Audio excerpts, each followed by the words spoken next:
Okay guys, we're coming out and we're going to show you all what we mean by short-term trail camera strategy. Because short-term trail camera strategy is something we use all the time, especially on public land. And in this instance, we've been walking down this easement road from here to the car. How far is that? Probably 300 yards? Roughly, yeah. Somewhere in there. And this easement actually comes in here and divides up a group of properties. You got one here, you got one off the back, you got another one off this side, another one on this side. So there's all this foot traffic from people coming down this easement and then going on to these different parcels. But right here on the parcel we can hunt, there's this little fence gap. You can see it's mowed down right here, and then you got beans out there in that field.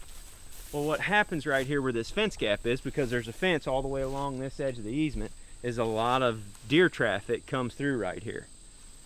So this is one of the spots that we want to target for short-term trail camera. We're going to set it up here. That's why Jake's got the climbing stick. Let's try to put it up there higher above somebody's view so that they don't gank it. And, oh, I got a spider on me.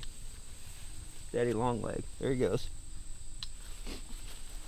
And we're going to set it up pointed back down at this fence gap opening. The goal in which being to get pictures of any person, any human activity coming down this easement, and we're getting dual use out of it because we're going to get pictures of deer using this fence gap as well. They may not be during the daylight, but regardless, we're trying to understand what type of pressure is coming down this access path, and then hopefully get a picture of a few bucks coming onto the property that we can hunt. This is a handy little trick we do all the time hunting public land. We'll just put a stick up like this and try to get the camera about 8 feet in the air. Just high enough where it's kind of out of reach, and then when we leave, obviously we'll take the climbing stick with us. But we're trying to get the camera just high enough in this tree, point it down, so it's out of reach of anybody that comes walking by, and it's somewhat hidden as well, because it's above their head. It's less likely to get spotted by other people traipsing around.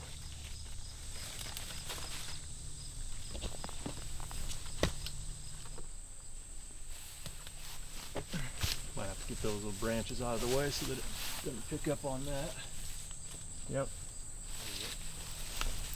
As you can see there, it's like, I'm 6 foot, so it's about 8.5 feet maybe. Yeah.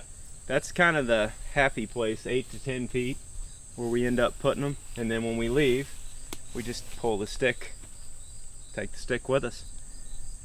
And anybody walking down that trail, that's the idea, is that you're going to get pictures of them. And then when the time comes for you to come in here and hunt, you come in here, pull this camera. If you don't have any pictures of people, and all you got pictures of is deer, or even if you don't have pictures of deer, you just know that pressure has not been coming from this direction, and that can help you make decisions on where to hunt from here. This is one of the short-term trail camera strategy locations that we like to use a lot on public land, because we can come in and out of here every couple weeks and check this thing. We're not planning on hunting right here on this easement. We're planning on hunting the bedding areas way back in there, but this is the only way that you can get into that property. So if you're monitoring the access and you come in here and realize, well, there hasn't been a lot of pressure, then the first available bedding areas on this piece are going to become a high priority for us. Right on. So in this particular case, are you just leaving this camera up when you anticipate coming in to hunt it, or? Yeah. Got it. This is during the season. Got it. Yeah, we'd set this thing up like a week or two before the season. Ideally, you got an October 1st opener. You set this thing up right now, end of August, early September, and you leave it run for a month. Then you come in here on October 1st, having already scouted all this property back here, knowing where the bedding areas are. And if you check that and you don't have pictures of anybody coming in here messing around, Game on. yep, it's game on. And see, that may actually change your strategy going into this. And as I said, I mean, we've ran camera here in this fence gap before. In fact, we've been running one here this summer, and we've got videos of some nice velvet bucks going to and coming off those beans. Nice. So if we see that during season, that those bucks are still showing up right here, we're just gonna backtrack them to predicted bedding areas on that property. Understood.